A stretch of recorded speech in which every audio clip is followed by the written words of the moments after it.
thinking about it. Yay, we are live. Excellent. We're just like slamming soju before the show even gets started. Well, I haven't even played the countdown yet. Doesn't have noise or anything, but No, it's, you know. When That sounds like a next time problem. Right. you guys feeling it? Oh, yeah. Feeling All good. right. Now that we've slammed some soju, Yo. we're feeling some things. Excited. Yay! And it's us. All right. Hello. It is us. I hope that nobody takes offense at the title, because I didn't mean the title offensively. I meant it. I define what I mean by dumb action movies later in the script, but like I don't want somebody to read the title and be like, action movies are actually really smart though. It's like I know they can be, yes. Yeah. And If you can't like something that's dumb, or if you can't admit to yourself that you happen to like things that might be dumb, what are Yeah. you doing in the nerd culture? No one should ever take themselves that seriously. No, no. Just to all of our audience, please understand. Even on my very worst day where I'm being the most pretentious person in the world, if you're like, hey, you want to watch Night at the Roxbury? And I'll be like, fuck yeah, I do. Well, did I ever tell you guys, my picture's not moving. I don't know why that is. Interesting. Weird camera. So we have a camera, Oh, let me not a video. get rid of this guy. Yes, delete that. All right. Oh, wow. Wow. What if you keep That is- clicking the button really fast? Will it look like it's moving? Hold on. I'm gonna We're switch doing it live. Yeah, It's we so are. good. I love it. Oh, my. I'm going to. Yeah, that camera's not having a good time. We have the fancy camera. He just has the web camera that's Right. just acting up. on In him. fairness, it's a very fancy web camera. It It is Yeah. a pretty fancy web It is a camera. fancy web camera. I'll give Not it that. gonna lie. But, Well, do you want us to just kick it off while you play? oh, man. Oh, here I am. Hey, there he is. Hey. All right. Okay, Yeah, no, looks like 'cause we're good. I had he one is. comment to make about this whole embracing things that are dumb thing, Oh. which is, did I ever tell you guys what my wife is going to put on my tombstone, my epitaph? What's that? It's it wasn't very good, but I liked it. Because that is what I say about virtually everything. Like, how was the restaurant last night, John? Like, it wasn't very good, but I liked it. How was the movie? Wasn't very good, but I liked it. I don't want you to answer this question, but does she ever roll over and say that to you? No, how dare you? All right, we are kicking it off. Let's do a show. Welcome, everyone, to Good Night and Good Game, your source for geek news for the weeks that were. I'm your host, James, and with me, as always, is my wonderful host, Hector, Hello. and our fantastic producer, John. It's me. This week on the show, well, we decided last night to do something silly, and so our main topic this week will be defending, quote, dumb action movies. Yeah. We are not talking about highbrow cinema like John Wick. We are talking about silly little movies like Shoot 'em Up. But before we start, don't forget to head over to goodnight.gg, where as a patron of our show, you can suggest topics for us to talk about. Also, as a patron, you get access to our off-week episodes. Hector, remind me, we have a couple we need to record. Yeah, we do. All right, with all that out of the way, it's time to get into the weekly raid. The Weekly Raid. Welcome to the weekly raid, your roundup of this week's geek news. Kicking things off this week, it is never too early to get excited for Halloween, and we found out that on October 21st of this year, a 192-page hardcover book, wow, One of Mine- these. one Different- of those. Different podcast. Different podcast, hardcover book called The Crow, The Definitive History will be released. Now, this book is actually just about the 1994 film that stars Brandon Lee. It's going to be nothing but background information, facts, talking about the tragedy itself, a lot of behind-the-scenes pictures that have never been published before. There's a really great series on Shudder. If you get a chance to actually get a Shudder subscription, please do. And it's called something, I can't remember off the top of my head. It's something like, it's like something like Hollywood mythology or something like that. And basically, the idea behind it is that they kind of debunk these like myths of like horror movies, like Poltergeist had real skeletons in it, and then they have the producers come out and they're like, yeah, it did, because all movies back then were made with real skeletons. But there's a really beautiful episode about The Crow where they not only talk about everything that happened during the making of it, but also have a professional expert come out and essentially recreate how the bullet got lodged and all of those things. And it's very tragic. But during that episode, they bring out these files of all of these behind the scenes pictures that had never been seen before. And I have a feeling that a lot of that stuff is what's going to end up in this book. Yeah, no, that sounds amazing. It sounds like a really great coffee table book. Mm-hmm. Type of thing that, yeah, you really want to flip through, like whenever you get that urge, or maybe you'll feel like putting the movie on. Mm-hmm. I always get every Devil's Night, I want to put that movie on. So Yeah. all right, and from October, we're going to go to November. And in November, we're going to be getting a remake of a cult classic. Edgar Wright is releasing his version of The Running Man, the dystopian future story about a game show where the cost of failure is your life. Now, Edgar Wright has said that he's made this version much closer to Stephen King's original story than the version that we got back in the 80s. Okay. So the 80s it's a cult classic for a reason. The Arnold Schwarzenegger Running Man is a fantastic film, very dystopian. I have a feeling, knowing Edgar Wright, we're going to sit through this version of The Running Man, and it's going to feel a little too close to home. Yeah, it feels like what felt in the 80s like, oh man, the future got super sucky, is like, oh wow, that's like, we have a lot of that right now. Like, big yikes there. Yeah, this isn't supposed to be my exact life. Exactly. Moving on from that, Keanu Reeves' comic Berserker is finally getting a film adaptation now that a director has been chosen. Mattinson Tomlin, who worked on The Batman, is writing the script for the live-action Berserker movie that Netflix is going to show. Justin Lin, who's worked on the Fast and the Furious, is actually coming on board to direct it. Now, Keanu Reeves himself is going to be starring in the film, and he's going to be the producer as well. If you're unfamiliar with the comic of Berserker, Berserker is a story that Keanu Reeves has been getting published for some years now, and it's a story about an immortal who kind of fights his way through history, and that's a very generic overview of it. It's much more nuanced than that, but it's a very Keanu Reeves story, and I'm excited to see it actually come to life now. Yeah, yeah, super duper in. I love that this stuff like this can get made, even if it does have to be at Netflix. You know, it's better that it's a movie than a series. Exactly, and you just hope that the person who attaches himself to it finally finds their director.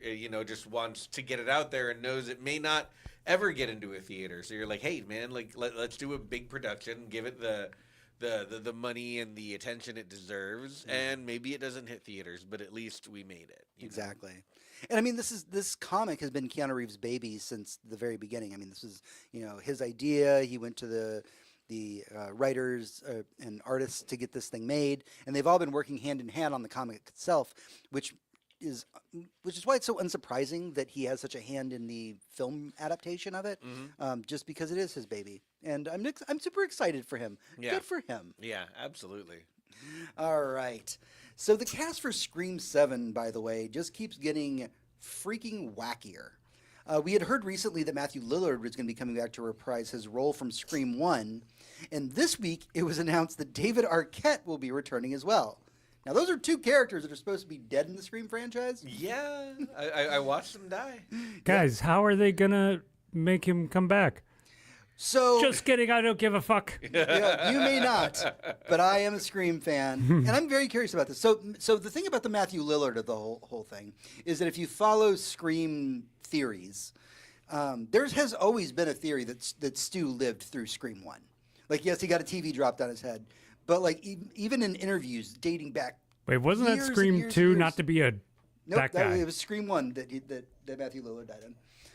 Matthew Lillard. God, yes. they all fucking died. Never mind. So Matthew Lillard has said for years and years and years, you never actually saw Stu die. He might have, and if the writers want to say that he did, then he did. Mm-hmm. But it wasn't like you watched his throat get slashed. there's always a chance for him to come back. Yeah. And we're kind of thinking that's the route that this may go. Now, the second part of this, the David Arquette coming back, he literally just died in the last movie. Mm-hmm. And I think, this is my tinfoil hat scream hat, that most likely he's going to probably come back in a way that like some of the characters did in the earlier films where he comes back in a video that's like, if you're watching this, I'm dead. Here's what you probably need to know. Here's some exposition dump that you may have missed. That would be interesting, having like an always on like fucking video the Easter egg hunt, like the Dewey, like, hey, I might have figured some shit out and I thought I might get killed. So Yeah. that Could be really sounds fun. I would watch that.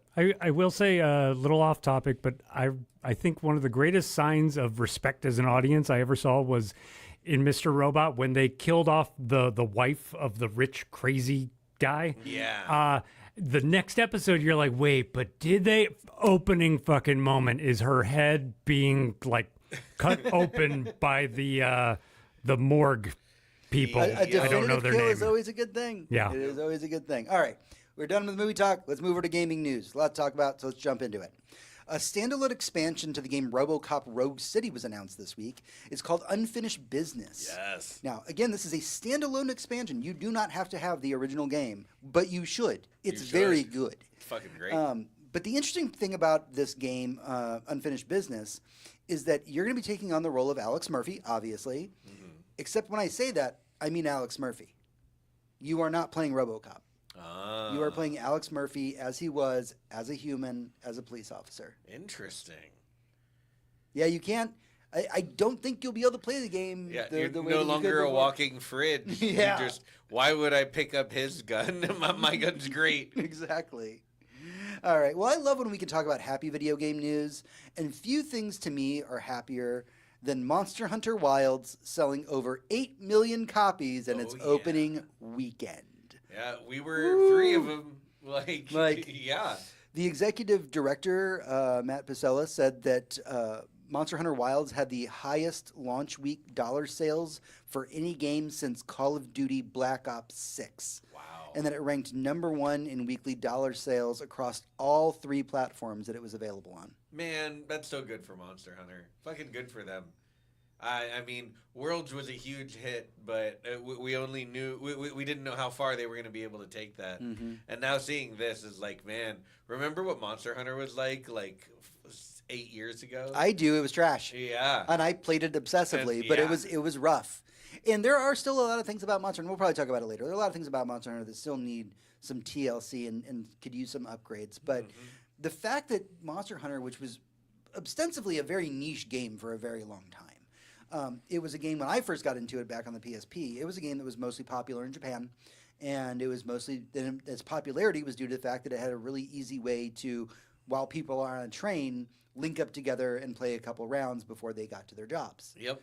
And so it never really hit the U.S. the way that it did in Japan. And then around Try, which was on the Wii or Wii U, that's when it started to pick up some momentum. Then the 3DS version came out, and that started getting really popular. And all of this kind of takes us to where we are now with Monster Hunter Wilds. And honestly, I'm impressed because, again, it's a very niche game. When somebody's like, what is Monster Hunter like? I go, it's on the 10. Yeah. That is all you hunt do. monsters. It's a bit of a sim, but it's also incredibly fantastic. And I don't mean that in a very good way. I mean that it is pure fantasy, made-up creatures, fighting them with made-up weapons, usually from the bones of those exact creatures you killed. I wield a weapon called a bow gun. That's just a machine gun. I don't understand what the bow part of it is. Dude, I fight with a saxophone. A saxophone and some chimes made out of the wing scales of a dragon. Your character's name is also Wham. Yeah, Wham. My Palico's name is Careless Whisker. Because I hunt with the horn. You do hunt with that. It's a lot of horn talk, man. It's a lot. Sometimes it's too much horn Sometimes talk. Different Fella- podcast, guys. Come on. Fella ought to be fucking aware of it. Oh, let's keep the good news going this week. There is a sentence that I never thought that I would say, and that is that EA has given the world a gift. they actually released the source code for all of their early Command and Conquer games. Not only did they release the source code for it, they hired a modder to restore the source code of the original games so the public can have access to it and make their own versions of Command and Conquer if they want. Now, get this. This is after EA recently made some of their tech and accessibility patents open source so that other developers could use their code. What the fuck is going on? Right? Yeah.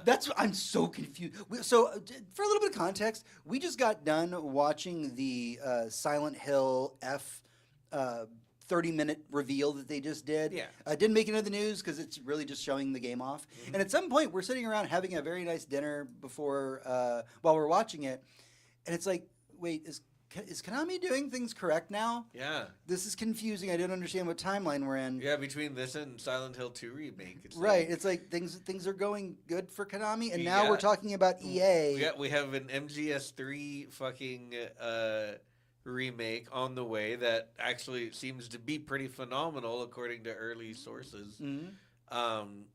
And yeah, and now we have EA like being like, "Hey, game preservation is good. We're done making money off of this." Yeah. Yeah. They released the code to their can patents. Have it. Yeah. Like their patents, they just said, yeah, we have the patent still. Here's the source code for it. Yep. You can use it. Yeah, are they getting better, or is our timeline just getting worse? No, this timeline is getting really fucking weird. Yeah, I mean, I don't know. Maybe just like some old people died and some younger people who are like, I know what I wanted from my video game. Cool. companies." So I need somebody at Warner Brothers to release the source code for the Nemesis system. Yeah, like Please. tomorrow. Please, God, it's the greatest gaming innovation to happen in the last decade. Yeah. And it's hidden behind your patent. Hmm. Whew, freaking weird. All right. So it's South by Southwest here in Austin. And that means it's the huge media event that keeps a lot of us here in Austin very much staying at home. There's a reason why we're not on 6th Street tonight. That's Yeah. why the traffic getting here was so fucking It is, terrible. 'cause South by is going forgot. on right now. If you're unfamiliar with South by the way, it's an event. It's a several-week event that happens here in Austin that is partly a film.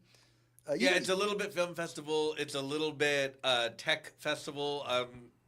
What it originally was is it was originally all of the bars on 6th Street opening up their bars for bands to play live music. So you could go to every single bar down like a 3-block walk would have a different band in it. And then it started to expand and started to expand. And then all of a sudden, bands are getting discovered at South by. Then larger bands are coming in to play secret shows at South by. Then they're like, "Hey, and we're then gonna Willie have Nelson just shows up and plays randomly. Exactly, like you'll never know what it's like to see Willie Nelson just at like Buffalo Bill's, rest in peace. Just on the second floor, just jamming with his guitar. But eventually it was like, oh, we see celebrities. Oh, now there's like a conference and someone's gonna give a talk. Now it's like, well, there's a bit of a TED thing going on, and then it was like, oh, so there's this tech conference. Oh, and a film festival. There's a whole separate film festival at movie theaters all over town, because now it's also bars all over town doing South by stuff. And we actually have a whole second week, because the first week is everything else, and now the second week is music. And they still do the music thing. It's still bands coming in, just trying to get on stage, even for an hour, just trying to be discovered, and larger secret shows and word of mouth and a lot of sneaky things, and just raking in money hand over fist for music. And if you're I love into actually spending the time to go around and do South by, it is very fun and it's very fascinating. My very first time in Austin ever was when I came out here for a job interview, and they specifically scheduled my interview during South by. And it was an experience, and I still do have an appreciation for it. But now that I've been in Austin local for almost a decade now, I look at it and I'm just like, What were they thinking? maybe I should stay home. Yeah, it does make, because it is 2 weeks of, everything closes at like 2, but it nearly 24-hour a day, just fucking hubbub Yep. in and around everywhere from south of downtown to way north of downtown. Also, And, yeah, not to you be that can't guy, get but around. sometimes the tourists can be a little not nice to our people, and I disagree with that. Yeah, there's a certain kind of Texas hospitality that most people don't fly in with. That just be polite. Exactly. But there are a lot of fun things that happen at South by. A lot of music gets discovered, and recently we've begun getting a lot more of a video game side of South by.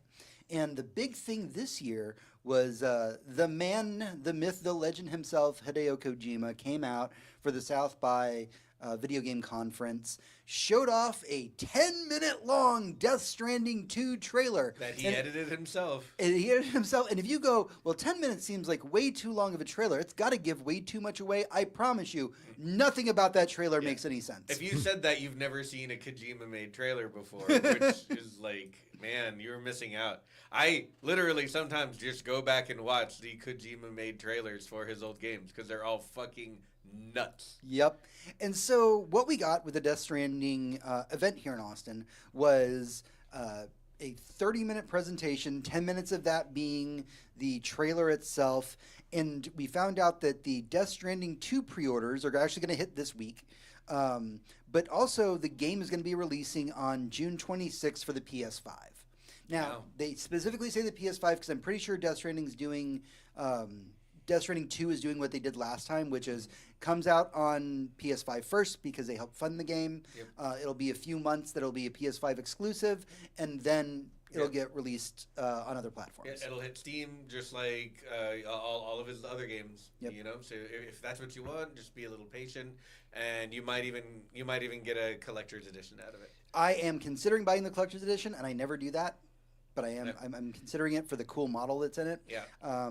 That being said, the highlight for me, and just to seem pretty weird, the highlight for the Death Stranding whole event at South by was they announced a Death Stranding orchestra tour that is coming here to Austin, and I might be more excited for that than I am the game itself. Yeah, that would be fucking amazing. So next March, it's going to be a global event. You can look up online where all the places the orchestra is going to be playing. But we are getting one here in Austin, and you damn right we are going to that. Oh, you're absolutely going. Are you kidding me? By the way, welcome to everybody in chat that's been coming in. It's nice to see everybody. Oh, yeah. So with all the good video game news we've been talking about this week, there must always be some bad. Yay! It is the video game Thanks industry, for that, John. So the developer Respawn, the crew behind Jedi Survivor and Apex Legend, had to announce some staff cuts this week, as well as announcing that there were games that were now scrapped that were currently being developed. We don't know a lot about the canceled games. We have heard, and this is rumor and speculation, please do not quote us on this. This is just what we've been reading through various news outlets. At least one of them seemed to be tied to Titanfall in some capacity. The game that we just can't seem to get a fucking sequel to, no matter how hard we try. Big yikes on that one. How do you feel? Yeah, I mean, look, Respawn has the most tragic backstory of all time, right? Coming from where they come from, being the people that they are, and then being eaten by another large entity that won't let them work on anything that they want to, so that, I don't know, they can have them do something that should make a lot of money. But if you trust the studio because it's good, let them decide what makes a lot of money in video games because they play them. You know, and the executives usually do not. So that's the best I can say about that. I mean, Respawn, I'm sorry this is happening to you. Yeah. I wish you all of the luck in the world.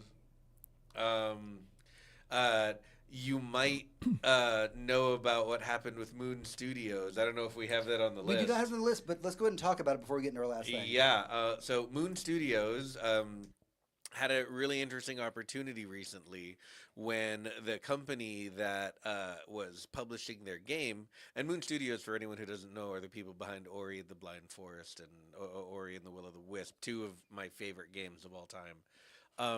Their current game, No Rest for the Wicked, was being developed, and they recently just put out a video after several months of it being in early access and not being feature complete, but it is there. What of it is there for you to play. And they came out and they showed a big trailer full of a ton of new content, and they announced, hey, the company that was doing our publishing got bought by a larger company, which left us with a very interesting opportunity. And we were able to buy our own shares back from that company, and now we are fully independent. And now we can make, with no pushback whatsoever, the game that we want to make this into. And that's really cool considering the type of game this is. And it might take me a second to explain it. If you took, and this is, I mean this in all seriousness, if you took like a Souls kind of combat with very animation heavy, very risk reward, very like you only have a few mistakes to make before you can die, especially early on. The game is interested in showing you how weak you are as you go along. And it's on a server that advances forward as you complete the story. You can play the thing entirely in co-op on the server, a feature which is not currently implemented, but you can play it by yourself.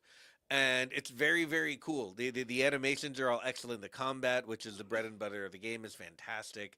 The magic systems are equally as risk reward as all of the melee stuff is. The gear modifying system is the same way.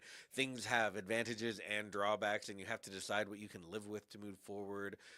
The world I cannot say enough about. I'll try not to wax too poetic about it, but it is Dark Souls 1 is what it invokes. Layers upon layers upon layers. If you took all the ways you could go in a video game and laid it out flat, it would be like spaghetti in a lot of video games. Whereas this is more like a cup of spaghetti. And it's, vertical, and you can get lost in a myriad of different places in all kinds of ways. And there's always something below you and always something above you. And so much exploring to do that you really have to be paying attention to the environment to find. It's so cool. Hector, I know I'm not stoned right now, but that made me feel like I'm stoned. Your explanation just haunted me. Fantastic description. Yeah, this is great. And in the last few months, and heck, the last couple of years, all we've been hearing about is all these studios are getting closed down and people getting fired. It's almost a cliche that we have to talk about these things every week, and yet here we are in the middle of all of this, and every so often there's a diamond in the rough. And hearing that a studio that is making such a unique, immersive game, unlike things that have been created before, and their studio gets to become independent partway through, so that they can focus on making this unique experience that they are. Like it's so nice to hear some good news every once in a while. Yeah, it really is, and I super hope that our former Titanfall developers, our friends over at Respawn, just think about it. Yeah, think about it a little bit. All right, we have one more news item to cover before we get into our main topic. The wildly popular game platform Roblox has been under fire for some time from different groups across the world. Some of the complaints have ranged from having kids develop games on the platforms and Roblox profiting from those games, to concerns that kids can easily be exposed to adult content on the platform. Now, if you're unfamiliar with Roblox as a platform, and I use that word very specifically, it is a Steam-like interface where kids can easily create games using the building blocks of the engine. Right. It's meant to be very accessible. Yeah, think of a bare bones sandbox that you can make anything from like a very simple Mario-like jumping game all the way up to a Call of Duty clone. Right. And because of this, you can put these games up on the store and make money off of them. And oftentimes, because most of the demographic for Roblox is users that are 16 or under, you have kids that are effectively developing games, and Roblox can then put them up in the store and make money off of them, off of essentially the labor of kids. Yep. So this week, the CEO of Roblox came out and said, so for those of you who are wondering like what our take on all of this is with our kids being exploited, are they seeing adult content? If you're not comfortable, just don't let your kids be on Roblox. That sounds a little counterintuitive, but I would always trust parents to make their own decisions. I'm so sick of these parents that let their kids in our parks that have clearly diddlers, and then they complain about it. Like, Right? come on. If you don't want your kid to get diddled, don't let them at our parks. It's not like I put an adorable rainbow bridge in the. Oh no, that's in the park. It's not like I put monkey bar. No, we have monkey bars in a sand pit and. But you've been warned. There are diddlers here. They know. Don't bring your kids. This is clearly your fault. Yeah. This is clearly your fault. Just don't let your kids on it. It's totally fine. Yeah. I mean, it is the most corporate thing to do, right? Yeah, Like just it's like putting a commercial for McDonald's during like a cartoon block, and then being mad at parents for feeding their kids McDonald's Right. when you were McDonald's. Actually, that's almost like the refreshing corporate response. I was expecting the like what? But that's not what it's designed for, so I don't know. this is pure. Or maybe we do our best to weed out so many things. Here are some Yeah. statistics we made up about how successful we are at that. Aren't you glad we're trying? So Now- this is almost a refreshing lack of self-awareness. Right. Oh, yeah. At some point, I do want to do a very large deep dive into Roblox. Oh, God. Just to kind of explain what all's been going on behind the scenes, why their stock blew up the very first day that it came out, and why it's been failing in the months since. There's a lot to discuss about it as a product, especially because I do have a lot of friends who have kids that are engaged on that platform, and I don't think that they're as educated as they should be about it. Yeah. So I think at some point we will do a little segment about it and release that. But for now, that's everything for the news. Let's get to the fun part. That's everything that we've done for the weekly raid, but stick with us as we get into our main topic in the boss room.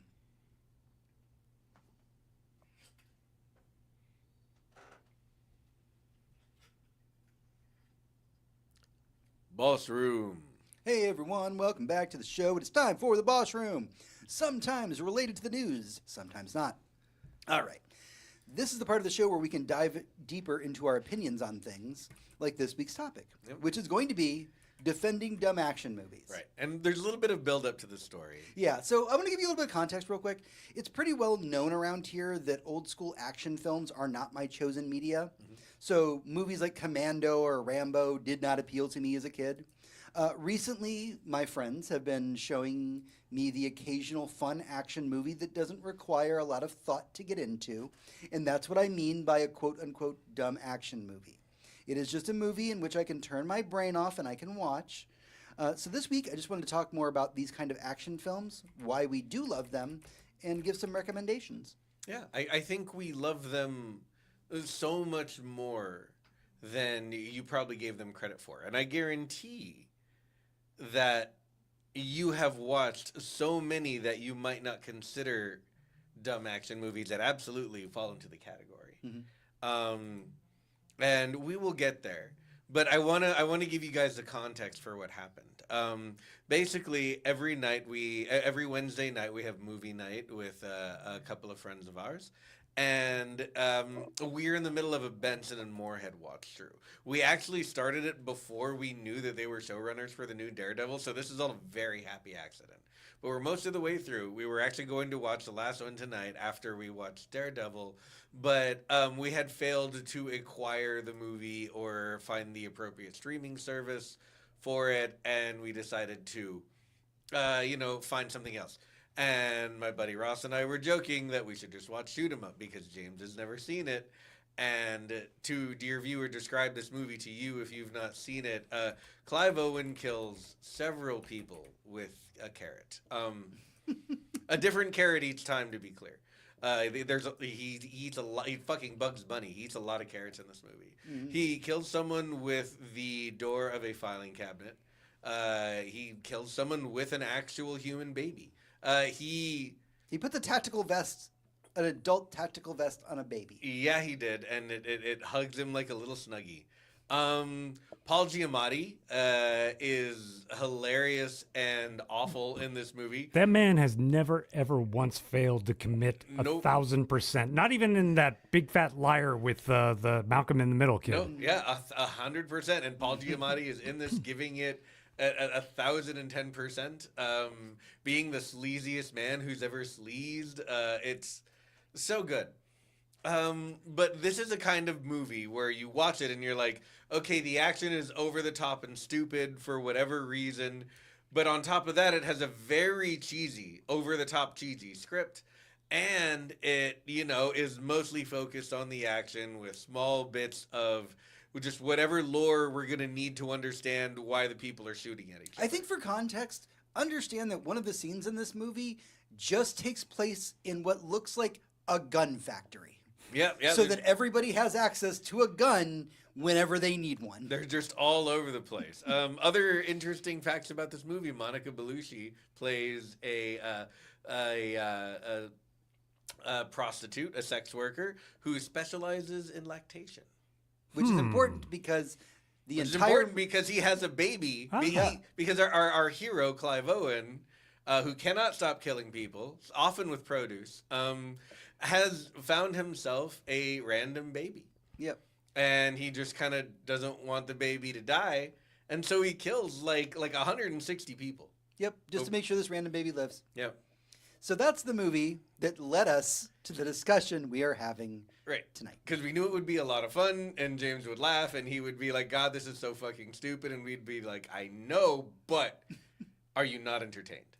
And I was. And that's the crux of the whole argument. So let me ask you just right here, hand to God, how much do you think you enjoyed Shoot 'Em Up? Oh, I had a blast. Yeah, it was a good time. I laughed. I feel like at some point I was in on the joke. And so once I felt that I was in on the joke, then it was just like a roller coaster. Yeah. Absolutely. Yeah. So I'm going to say the names of a couple of movies that should absolutely be included in this genre and sit right next to Shoot 'Em Up in the lexicon of dumb action movies, right? I'll start with the entire Cornetto trilogy by Edgar Wright. All of them. I don't know if Dumb action I don't know if I movies. consider them dumb action movies. Think I about consider them parody. the level of dialogue. Think Sure. about the action. But I consider them parody the way Spaceballs is a parody. But they're okay. So the second one does a lot of parodying, but it's diegetic because it belongs to one of the characters. Okay. Right. So that's Hot Fuzz, absolutely. But Shaun of the Dead is telling a bunch of its own zombie jokes the entire time. It is ultra fucking violent when it wants to be. Yeah. And the rest of the time, it's just kind of silly. There's not as much action as there is in Shoot 'Em Up or Hot Fuzz. And for whatever reason, at World's End has Jackie Chan style fight choreography in like half the movie. All of these movies could absolutely be classified in this thing. I agree that they could be, but I think they elevate to a point. I think they are the only movies on Earth that are simultaneously the satire And The Thing? that exceed what they are satirizing. Yeah. Like they take it one grade level up. They're like, what if we make fun of this movie, but what if we do it better than the original? Right. Like what Every if our time. movie was? What if we did it even better than the thing we're kind of lampooning? But Yeah, not really it's- lampooning. Yeah, it's like you want to say homage, but they do it better. Right. Like this is so far superior to Bad Boys 2. Sure. You know? And Bad Boys 2 exists. Yeah. Right? And there's the Michael Bay of it all with Armageddon, with The Rock, with Con Air. So I have seen The Rock, and I liked it. I did like Con Air. I do not know if I've seen the first one. You don't know if you've seen Armageddon where Bruce Willis goes to fucking space No, I don't. with I don't Steve think, Buscemi? I don't think I've seen that. But Ben Affleck cries so much in that. Ben Affleck cries. Liv Tyler is there. And being remember when awesome. we thought she could act? Like that was the movie. That was why. All she had to do was act like a girl exactly her age being hit on by Ben Affleck. Oh, okay. Yeah. You know, that was fine. I'll give you another one. All I'll right. give you another one. Die Hard with a Vengeance. Okay, so look, I know that I'm making a lot of noises for a reason. I know that there is going to be a large portion of our audience that will listen to this show and will be very angry at my statement that I'm about to make, and I apologize. I do not like Die Hard or the series. Not even the first I one. think they are bad. Not even the first one. Not even the first one. Wow. Because I can definitely get behind. By the time I finally watched the first one, everybody had talked about it so much, I thought it was the second coming of Jesus, and then I watched it, and it was just like watching a flaccid dick. Yeah. No. Sometimes I'll be honest. Sometimes you're too late. Like one time I showed this younger woman I was dating. She was in her early 20s, and I showed her Lethal Weapon for the first time. And she kept laughing, and I'm like, "Why are you laughing?" She's like the blues guitar. Like, is this a parody? I'm like, "No, This was the first. Yeah. This was the This is first one where with it the comes lonely, from. sad story cop. Like, Although I will say I have seen the first Lethal Weapon. I really like that. yeah, Okay. Pretty good. but I'm Right? saying, when did you see it? Oh God, I was a kid. Yeah. Yeah. If you watched it today, you'd be like, are they making fun of buddy cop movies? Like, is this a parody? Is this satire? Like, it's too late for you to see Die Hard if you haven't seen it already. I mean, let's talk about like levels of what these things can be, right? Like sometimes your Galaxy Quest, which Yes. is a parody See, I of thought the Star Trek movies, which become action movies instead of what the show is, which is introspective and, you know, literary oftentimes. The movies become an action set piece. And that's what Galaxy Quest was making fun of. And it was great, but it kind of became a I love dumb Galaxy action Quest. movie. Fantastic. God, me too. But you know that can run the gamut from Galaxy Quest all the way to something like Kung Pao. Which I have seen, and it is a movie that I really genuinely, like when I was a kid, did see it, and I was like, this is so dumb. And now I need to, for our audience, I need to tell a quick story before we get too deep into this, just to provide a little bit of context. And what I'm about to say I do not mean as a compliment. I was a very pretentious kid. I was always the kid that wanted to be an adult. I would rather watch an adult movie than watch a kid's thing at some point. It was not a fun way to live my life. Now as an adult, all I want to do is be a fucking kid. I wish I had enjoyed those things when I was a kid, but I didn't. My brain didn't work that way. I just wanted to be an adult. And so when I saw something like Kung Pao, I looked at that and I was just like, well, that's one of the dumbest things that I've ever seen. Why would I want to watch that? Now, you, over the last year, got me to watch martial arts films, which I had never seen before. Not out of a bias, just not lack of exposure. And I feel like I'm going to go back and see that movie just to see what influences were pulled from all the martial arts movies you made me watch. Oh yeah, no, absolutely, and it is a classic. But goddamn, that movie is stupid. But sometimes they are. You know, sometimes you're Time Cop. Right. Sometimes you're Scott Pilgrim versus the World. Sometimes you're Charlie's Angels Full Throttle. Right. You know, Hot Shots? Yeah, you could. Well, Part Hot Shots two? is absolutely a parody. Like Right. Hot Shots to me That is absolutely a parody, belongs yes. with the Naked Gun Yeah. and you know stuff like that. That is you correct. know. But Mars Attacks doesn't go in there. No. But it is a dumb I, action but I, movie. don't, I never saw Mars Attacks as a dumb movie. I always thought it was very smart. No, yeah, How? me too. I don't know, At man. what point was Mars Attacks smart? I don't know. Well, when I it's- was 16, I thought it was sci-fi, funny. and Okay, it was funny. funny. So no, Hector, hold on. Hector makes a good point because whenever I say as a kid I was never into dumb action movies, I'll always quote something like Commando or Rambo or something like that. Even though I don't know if I've ever seen the original Rambo, now that people are telling me what the plot is, and I'm like, oh, that doesn't sound like a dumb action Most movie at all. people our age haven't. It's, just a little bit too old. But there's this thing where my brain never connects. If you put a sci-fi or something else element into it, I don't think of it as a dumb action movie. So, Right? like you, Like The Mummy. right, The Mummy, right? Yeah. Not that this really counts for dumb, but I mean, like Aliens. Mhm. Like I watched Aliens. I will watch Predator until I'm blue in the face. Right? And then you're like, but will you watch Commando? And I'm like, no. And then somebody will be like, well, it's the same movie, just one has an alien in it. And I'm like, that's the difference. That's the though. difference. And I would say Predator has some nuance. There are some elements that, like, to this day, I sure. watch You're right. and There I'm is like, a nuance ooh. to a man dry shaving his face for half of the movie. Yo, I mean, and you can go from Crank, a favorite of mine, to something like Broken Arrow, a movie that probably It's so stupid, none but- of the people who are listening to me right now have seen. You should watch it, though. That was the first time Travolta realized, I like to play bad because Yeah. I can be bad and enjoy it. And I don't understand it, but I love it. I'm John Travolta. But if you think about the movies we're talking about, and you think about how much money all of these movies put together has made, I mean, fuck, 3 of them were by Michael Bay. If your movie's gonna make $100 million, it's got to be directed by Michael Bay. That is true. And I mean, that number has only gone up since the first Transformers movie came out. Speaking of dumb action movies. I did watch at least the first two. Yeah, but sometimes you're Roadhouse. And Roadhouse is a fucking classic.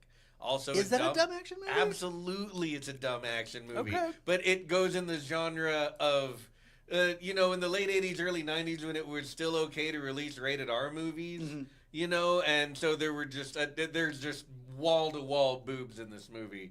And, like, you know, a bunch of sex scenes. It's a very adult kind of movie. but it's also just full of jokes. The movie doesn't take itself too seriously, and it's full of great fucking action scenes. Like, yeah, dumb action movie. man. Speaking of Roadhouse, if I were to pick like the Godfather of the person who walks the razor's edge of all he makes is dumb action movies, but no one sees them as dumb action movies because he's actually competent. He's actually a competent filmmaker, not Michael Bay, obviously. I will argue that Michael Bay is very competent. He knows how to spin the camera. He knows how to do camera He moves knows that what he's doing. other people try to do his shit and they fail every time. I'll give him that. But no, the person who walks that razor's edge of making nothing but dumb action, but he does it so well nobody knows, is fucking Doug Liman. Oh, Doug for Liman. sure. Every movie he has is a dumb action movie, but most people... Could you cite some examples for me? Oh, Edge of Tomorrow, The Bourne Supremacy, or no, The Bourne, the first one. Yes, Identity. The Yeah. Bourne Identity. Jumper, fucking Jumper. Mr. and Mrs. Smith. Yeah, Yeah. I love all of Doug That's right, Liman's this is a lot of movies, fun. but they are dumb movies. But people don't realize that because they're actually competently made. Setup and payoff, story, character growth. They're like, oh, you made a real movie. Yeah. Like, no, he just made dumb action movies, except he knows what a movie is supposed to be. That's He knew how the story needed to be told to make us feel like it was badass, no matter how dumb it was. And there are so many like that. Demolition Man, Dread. I love the See, Carl again, Urban Dread. again, Demolition Man. I Yeah, don't get. sci-fi, It's right? So sci-fi. it's not stupid. Carl Urban's Judge Dredd. Yeah. I watched that. It's sci-fi. Yeah, not stupid. Face Off. I mean, I love- fucking I love do Face love Off. Face Off. John Woo, man. Yeah, absolutely. But Speed goes in here. You Oh, know, yeah. and so does the stupid Hobbs and Shaw movie. And obviously Running Man. Hmm. And sometimes you get some kind of weird purity experiment like Hardcore Henry, you know, where we're going to do this entire action movie in first person and you're never going to, you know, leave from where the character is running around. If I didn't mention this one, Ross would kill me. Tremors, probably his favorite. Is Yes. that? Do you consider that an action movie? I mean, there's a lot of shooting and driving Yeah. around in truck shooting and Reba shit. McEntire I goes think through a it's whole way- arsenal.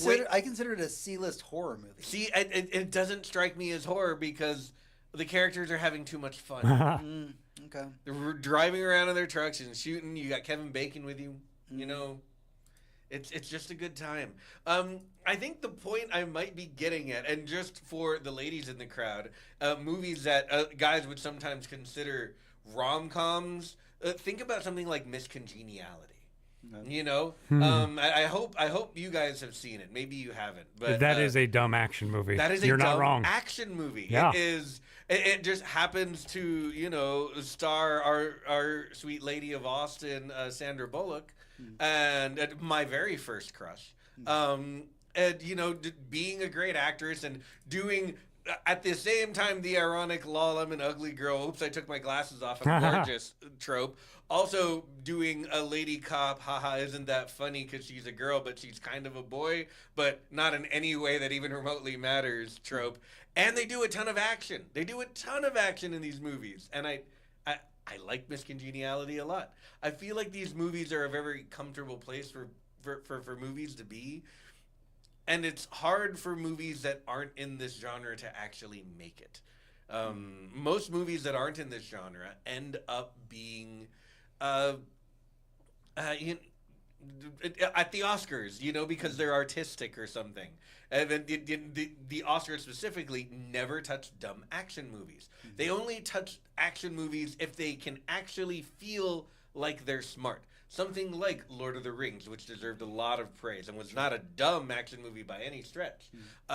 Something like The Matrix, something like Mad Max Fury Road, you know. Oh, here's another one that fools a lot of people. Speaking of The Matrix, fucking Equilibrium. I love that movie Equilibrium. so One of- much. What a great Nobody movie. can take that away from me. I Oh, fucking love yeah. that. I'm not taking it. I'm just letting you know, like, it is one of the crown again- princes of dumb. Again, dumb. I always see it as a sci-fi movie, not as a dumb action movie. Yeah, but it is very dumb. Oh yeah, and the action is non-stop. I think somebody explained it best. I was actually weirdly watching a video about it today, Yep. where they said most derivative works, they usually take the portions that they're stealing and they mash them up or they change the colors or whatever, and then you have a movie like Equilibrium's like, no, we're just going to preserve these pieces that we're stealing, and we're going to cast the best actors we possibly can to do them the right way. So we have a really great one from chat, Absolutely. which is Last Action Hero. Oh. And I want to mention, because I never thought of that movie as dumb, and maybe it's because I was so young when I watched it, but I remember watching it and like going, the self-awareness on this movie is so good. I didn't see it as a dumb action movie because it was self-aware of the It was thing being that it was. meta, and we were young. I got to say, it took you me know? 20 years to appreciate it because when I saw it when I was a little kid, I was much like you, very, very pretentious. And I walked out of that theater pissed. I was like, that is the dumbest, cheesiest, and that kid sucked, Look, and my the line taste sucked. At that age cannot be like it was not gold. I went. No, you can't be held against it. You were a child. Me and my friends skipped school to go see Wild Things. But all right, like Nice. But I'm telling you, Had as the an adult, VHS. I watched The Last Action Hero. I'm like, oh shit, they nailed Hollywood. Like Yup. they really thread that needle, and nobody appreciated it. Is everyone here attractive? This is a movie. Yeah. Yeah. No, this is California. Yeah, I Like- love it. no, it's a well-made satire. So before we wrap up this and get to our final segment, I want to turn the mic over to our two bigger movie buffs, even though we are all movie buffs here. Because this is not my chosen genre, I want y'all to just pick some movies, you know, maybe give them a sentence, just give some recommendations to our audience that maybe if they haven't watched a lot of dumb action movies, what you would like them to watch. Oh man, I mean, it's after mentioning Shoot 'Em Up, that is definitely one. We just had another one mentioned in here, True Lies. That is absolutely fucking fantastic movie. It is, but if you want to see a less problematic version of that, I would say Mr. and Mrs. Smith. Yeah. Yep, absolutely. Like Very that true. is the less problematic. And if you want to see the sequel to Mr. and Mrs. Smith, watch Nobody. Yeah, absolutely watch That is a Nobody. blatant sequel to Mr. and Mrs. Smith, and I don't know why nobody's talking about that. Yep, it's so cool. Like it takes the exact characters, 15 years later, and like how does nobody else mentioning that? Yep. So I've been a long time defender of Michael Bay and even a lot of the Transformers movies. I think they're perfectly good to watch once. And see all of that stuff. The one thing that we never mentioned this whole time that I'll bring you back to because it's something I do often is every single one of the MCU movies is a dumb action. Every Fair. single one except maybe the Eternals. That might be why people didn't like it. Yeah. The rest of it is all quippy, fun when it needs to be. It's popcorn in a bowl. There's got to be some action. There's got to be some comedy. There's got to be, good versus evil and good guys win. That's what they're making. That's what they're making. Everything from our favorites like Guardians of the Galaxy, even you could say like Infinity War and Endgame probably cross the threshold a little bit, but they only work in the context of all the dumb fucking action movies you watch. Fair. So, there's that to say about it. Yeah, I remember I went to go see Iron Man after I had seen, Batman Returns or Dark Knight or whatever. Yeah. And I thought, no way am I going to enjoy this cheesy whatever the hell. And halfway through, I was like, oh, I get it. This is my dessert. Yep. Like Batman was the meat and potatoes. This is fucking dessert. Yeah, and if I could just say one more thing is that movies like Shoot 'Em Up, movies like Hard Ticket to Hawaii, they don't come along a lot anymore because movies got very expensive to make. I still remember the days of B-list like Punisher 2 movies coming out, but we get fewer and fewer I did of watch those the these Dolph days. Lundgren Punisher movie. Yeah. I owned it on DVD. Yeah, but like there was a Punisher 2 that came out after the Yes. Starring somebody completely Yeah, they're- Starring different. somebody completely Not different. Tom with, Jane. Like, well, yeah, not Thomas Jane with like bad CG. Like those movies are usually like a little more problematic, a little more spicy to get like people to rent it or buy it, on streaming services and stuff like that. But that they don't get made as much anymore. But a lot of this genre has survived on TV. Is the last point that I'll make. And we don't get it as much as we used to. We used to get shows like Spartacus and True Blood. I love Spartacus so much. Yeah, and spin-offs of those. You know, a show like Blood Drive used to be fucking unheard of. I really need to watch that. Blood Drive is one of my favorite dessert, cheesy, stupid, bloody, sexy shows ever. Quick, like one sentence. What is Blood Drive for the audience? Blood Drive is a post-apocalyptic show about a world in which people race across the apocalypse tundra that is America, dodging gangs and violence and everything on this highway as a race. The thing about this is the cars do not run on gasoline. They are engines and machines that run on blood. That is why it is Blood Drive. Because to fill up the tank, you need some blood. Which is interesting because that's basically how Cybertrucks work. Oh, yeah, absolutely. Yeah, except it's just children. Yeah, it's just children's fingers. It eats children's fingers and then it dries. Hector, in a weird way, from what you're saying about like these movies finally getting their debut on television and stuff, it sounds like you're giving a lot of the culture credit to Ted Turner. Yeah, probably. If I'm being honest. See that? Yeah, not gonna lie. It's great to love the high-minded stuff, and we all have to admit there are some movies that I've mentioned today that all of you enjoy. No one just doesn't like this genre. You have to find your spot in it. And again, you can go all the way up to, something like Man on Fire, but that probably elevates itself into smart action. But again, all the way down to Howard the Duck. Yeah. So, here you are. That movie scarred me as a child. Yeah, Did it break your brain because it was sci-fi, but also no? The monster at the end as a little kid really fucked me up. Yeah, the big. It was Howard the Duck and Jacob's Ladder, and that's what fucked me up as a kid. Oh, and in the Thriller music video, those are the three things that basically fucked me up, and I was like, well, I guess I'm just gonna be into horror now. Yeah. But, you're right. And the reason I wanted to have this discussion specifically with y'all is, again, I want to go back to that point when I was younger and I had these opinions where quote-unquote dumb action movies.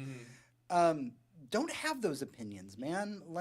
It's enjoyable to enjoy this kind of shit. Because for as much talk, and I used this example before the show started, as much talk as I did about being this pretentious little kid who wouldn't watch dumb action movies, you put on Night at the Roxbury and I'm right there. So, it's all subjective. Don't listen to my hypocrisy on the whole thing. Strap in, go make a freaking bucket of popcorn, and watch a dumb action movie. Yeah. We've given you a lot of recommendations today, and I feel like there's some gems in there. Oh, yeah. You'll at least find one that you like. Agreed. Yeah, it's all in there. And try and make a habit of finding the joy in something, maybe even something very popular that you've dismissed out of hand because it's not for you or it's not your genre. Just see if you can find the joy in it. And you'll never know what kind of doors and gateways that opens up for you. Yeah, it's okay to like things that are bad. Yeah, I like a lot of bad art. Yeah, absolutely. All right, that's everything that we have for the Boss Room. But stick around as we get into our final segment, what we've been up to in the epilogue.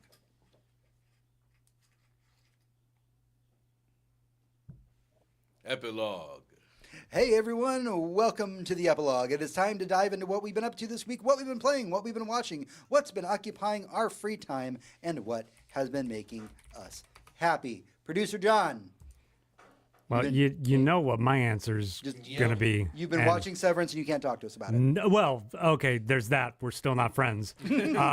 But also Paper Girls. I finished the graphic novel. The graphic novel, please. Yeah. Not going to give spoilers, but I am going to say it was beautiful. It was brilliant. It was, hands down, it's one of the best things I've read in, I want to say, 2 or 3 years.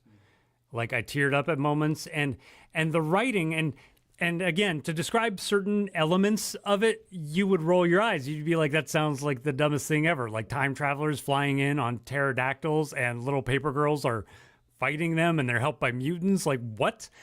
But the writing is so strong that it elevates it. And there's this comic, one of the second or third to last comics, where all the girls are spread out on their different stories. There's 5 different stories being told one panel in rotation at a time, and the dialogue flows through each and every single panel.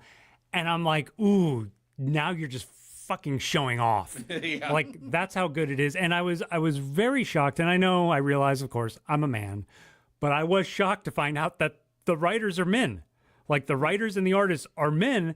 And in my mind, I'm like, well, it's not hard to write women if you just write people. Yeah. If you just write a man and give them and make them a girl, cast them and draw them as a woman. There's a long history in comics of men failing to write women properly. Yeah. Yeah. Just didn't think it was, one, worth it because you worry about sales because it's a self-fulfilling prophecy. Maybe just write some women into your thing and it'll sell. Just make it normal. But also, they thought they lacked the experience to do something like that. And women were always written as an ensemble into the X-Men, Right. into the Fantastic Four. But actually writing a female character in her own comic didn't happen for a little while. Yeah, and each and every single one of these characters, you are rooting for all of them simultaneously, and it's that. remarkable. Yeah. All right. Well, Paper Girls, it's all wrapped up, right? All wrapped up. They did an Amazon series. It got canceled after one season, and I don't want to be mean to it because it seems okay, but I watched the pilot episode, and I say this with zero bragging whatsoever.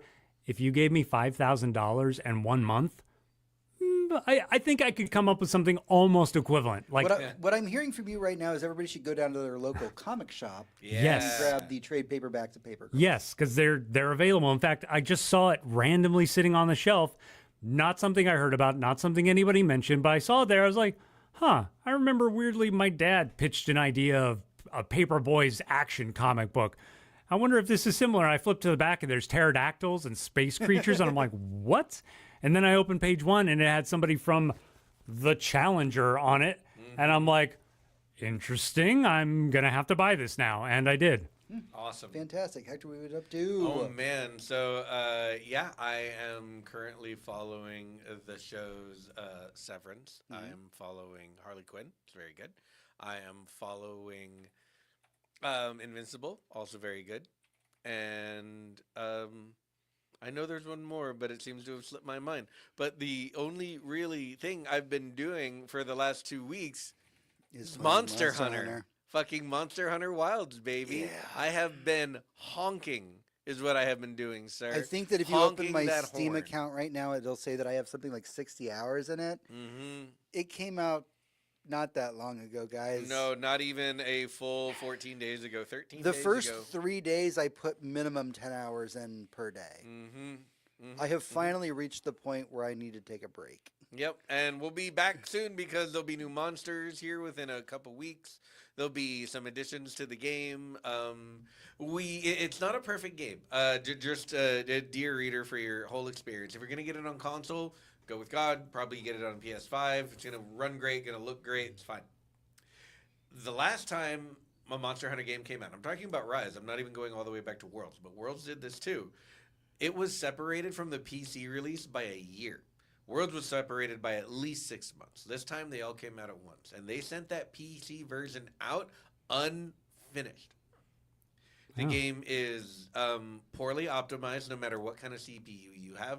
The textures don't load in correctly a lot of the time. I still have 60 hours in it. I didn't give a shit. I played the shit out of this. If you are a fan of Monster Hunter, you will not care. That's why I'm not saying don't buy the game. Don't buy this stupid unfinished game. The game works. The game's there. It's finished. It works on consoles. They didn't optimize it for They sold PC. 8 million copies in the first weekend. Yeah. Am I upset? A little bit. But Capcom is having issues keeping up with how awesome they are. And while I do blame them for it because they should take their time, I'm happy to let them continue being awesome. This isn't very different from how Dragon's Dogma 2 launched. There were similar complaints. They started to fix them. And there's not been a Capcom game that hasn't had, 1 or 2 issues and then they fixed it. There hasn't been one with shitty, weird microtransactions that no one's going to buy who knows anything about the game. If you bought Devil May Cry 5 and you were familiar with and had played the previous Devil May Cries, you didn't get onto Steam and think, should I buy 800 orbs for $5? No. You were not going to do that. You were not going to do that. You weren't going to buy a character sheet for Dragon's Dogma 2 and a warp item that wouldn't be useful. You know, that they were there. I don't know why. I think it might be skullduggery. I'm not even kidding. I think they might pitch these microtransactions up to people who don't understand them. Those people who are the ones who demand there be microtransactions. Yep. I think they put such shitty shit in their shop that no one will buy it to try and prove to them that this is not the way. Yep. At least I hope so. If they're That's actually all hypothetical. But right, that is feels, hypothetical. It If they're feels actually, like that's what they're doing. if there's no way people who make games this good could be so completely inept at planning what will sell as a microtransaction.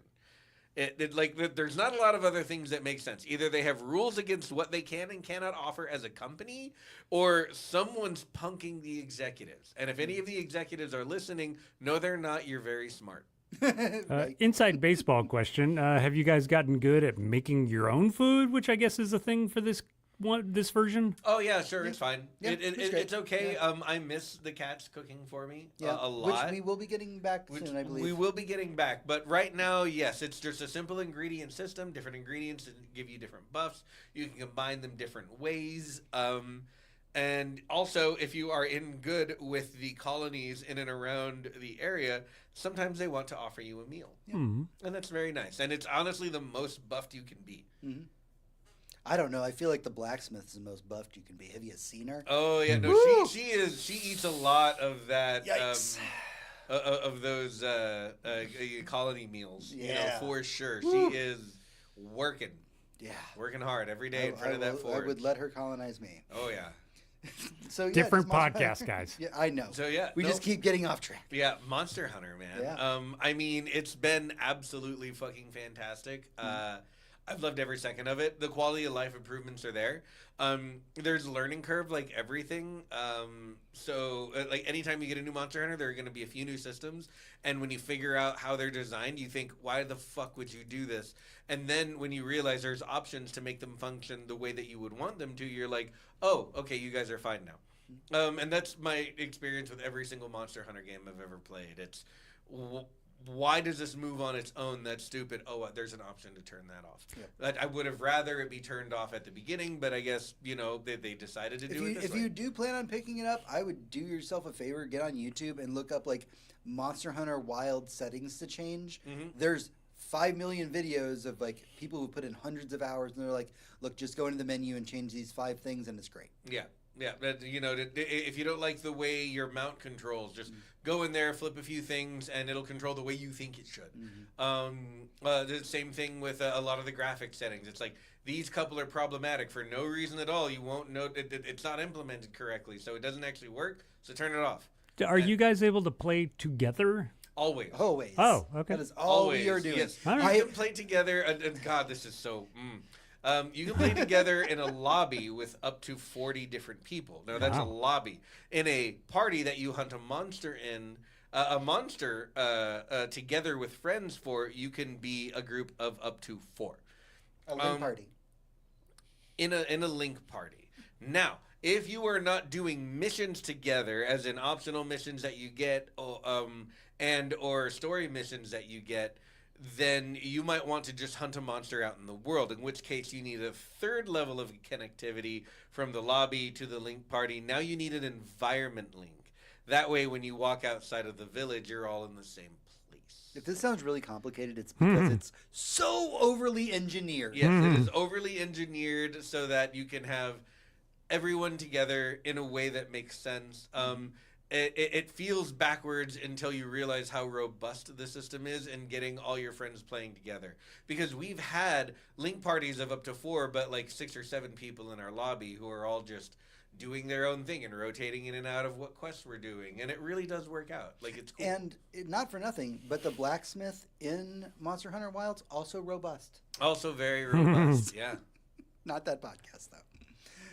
All right. Well, so from my end of things, what have I been up to this week? Well, Monster Hunter Wilds has consumed my life for the last couple of weeks, and that's all we've been doing. I have been playing a little bit of Darkest Dungeon 2. Oh, yeah. I am in my year of playing a ton of indie titles. I've fallen a little bit behind. I think I'm going to try doing mouthwashing this week. Ooh, There's a yeah. couple indie titles that I've been meaning to cover because this is the year that I'm going to do mostly indie games. Yeah, mouthwashing is like 2 sittings. Like, Yeah. you'll be good. That should be great. So yeah, Darkest Dungeon 2, I just completed my first run-ish, which has been pretty great. Everything about Darkest Dungeons is fun.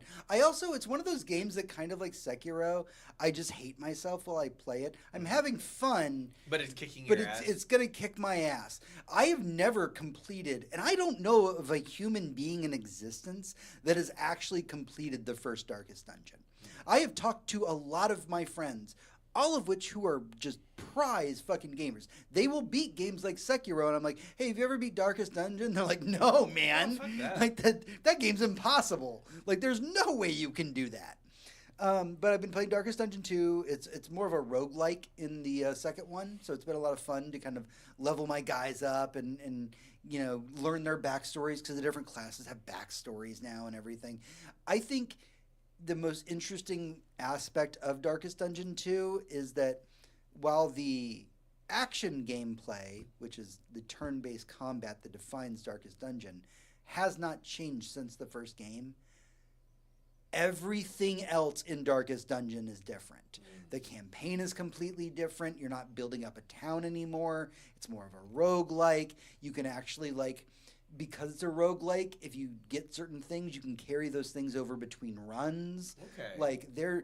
I actually find Darkest Dungeon 2 more enjoyable in that because in Darkest Dungeon 1, the whole point was to get to the Darkest Dungeon.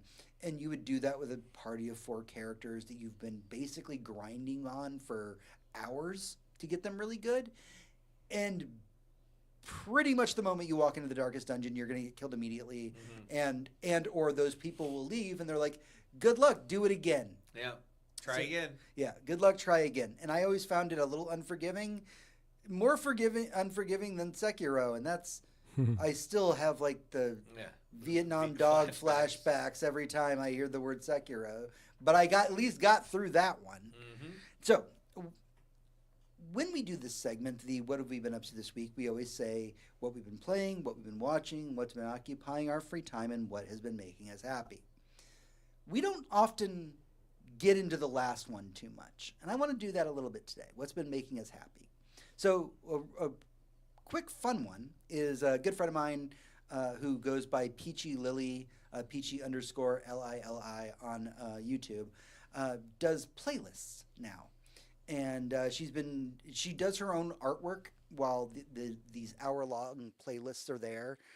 Recently, she put out one that's basically like an ambient mix that's very much based on Severance. The art that she draws while you listen to this hour-long playlist is her drawing a picture of a character or her character in the Severance world. And the reason I've been enjoying it is because I've been helping out with these playlists. She's hit me up a couple of times, and we sat down and kind of did like a Valentine's Day David Lynch mix. I helped her out with the Severance mix. Absolutely go on YouTube if you're just looking for some great playlists to listen to. Peachy _Lili Lili to listen to her stuff. You are on the right spot there. Oh, No, there's an underscore between Peach and Lily. So the other thing that I've been doing that's been making me happy this week is we have been planning a trip to Japan. Yeah, we have. And now, when I say that, we've been planning it for 2 years. Mm-hmm. Oh, yeah. I don't make a ton of money. And for the last 2 years, I've been scraping every penny that I could save. And we finally have enough that we can go. Yeah. Tomorrow, knocking on wood here, we're going to buy tickets. And you and I are going to go to Japan. And we're going to possibly be in Japan on Halloween this year. Oh, yeah. Oh, yeah. You guys have your passports and stuff. Something I got to renew mine.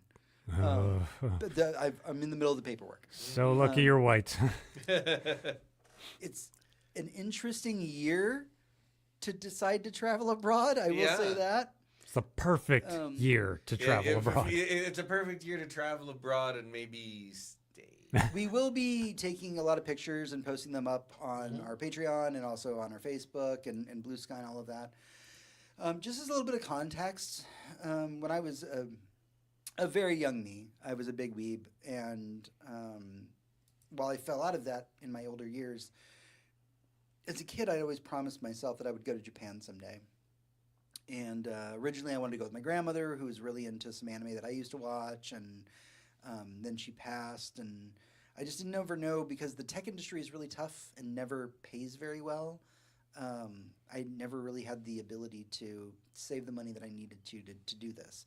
I've traveled before, like I've gone to Mexico and Vancouver, but these were all places that were work related, work paid for them, and I went and did those things. I have never really taken an adult vacation for myself. And then a couple of years ago, I got into group chat with our friends, and I said, "Hey, we should go to Japan." Yeah. And I've been saving and scraping my pennies, and we are days away from getting our tickets. We're fucking going. And, Yeah. I mean, I fucking always wanted to go to Japan. I was such a little weeaboo as a kid. Like the Karate Kid 2 was like I wore that tape out. I love those movies. I love the current running Netflix show very much because of how much those movies meant to me as a kid. Anything about Japan. Fucking Big Bird went to Japan and I couldn't get enough of it. Like, yeah, that was always a thing for me. And one of the few things I knew about my dad was that he spent some of his time overseas in the military there, like a bunch of it, enough time to get a black belt. So, like, it was always something that I was curious about because he came back with a lot of mannerisms and wise sayings and stuff like that I heard from him in our little bit of time together, and I was always kind of obsessed with that. So yeah, I'm very excited to be going. It'll probably be right until up in the moment where the airplane is taking off that I'll think that it's actually happening. But yeah, we're buying tickets. Yeah. So yeah, it's the nice thing about the epilogue is we get to tell you about the games that we play and the stuff that we watch. Mm-hmm. But rarely do we talk about the things that make us happy, and I'm trying not to talk about it too much because I'm about to get emotional while I'm talking about it on the air. Yeah. But it is making me really happy that I get to actually fulfill a dream of mine that I've had most of my life. I am very excited for you guys. Yeah. I think it's going to be really cool. Yeah. Right before we log off, not to step on the last point, which is very good, but Mickey 17 made me very happy. Oh, we didn't even mention that. Please go watch Mickey 17. Go see Mickey 17. Holy crap. It's a new Bong Joon-ho movie. It's Robert fantastic. Pattinson. So good. So good. Yeah, everyone in that movie. Mickey 17 is the film that will make you ask the question, if there were two Robert Pattinsons, would I want to have a threesome with them? And I guarantee you, no matter your sexual orientation, the answer is yes. Oh, yeah. Well, there wasn't a woman on that ship who would have said no. I would say men as well. No, yeah, yeah, absolutely. or the creatures. We won't talk about them, but you need to see them. Yep, but you the gotta see 'em. creatures, it's beautiful. Please go see Mickey 17. Go see Mickey 17. It is a fantastic film. All right, that's everything that we have for the show this week. Thank you so much to everybody in Twitch and YouTube and everybody else who's been watching us. We appreciate all of you. We've got to go. We have things to do. But until next time, for Hector, this is James. For James, this is Hector. And for you, this is me. Everyone, good night. And good game. We did it. All right. Thank you, chat. Thank you, people who joined us. Yeah, we appreciate thanks, that. Thank you, everybody. Seriously, having you guys chime in, absolutely fantastic. Yeah, we have a trip to go plan. Yeah, we do. Yeah, have a good night, everybody. See y'all. Ending the stream.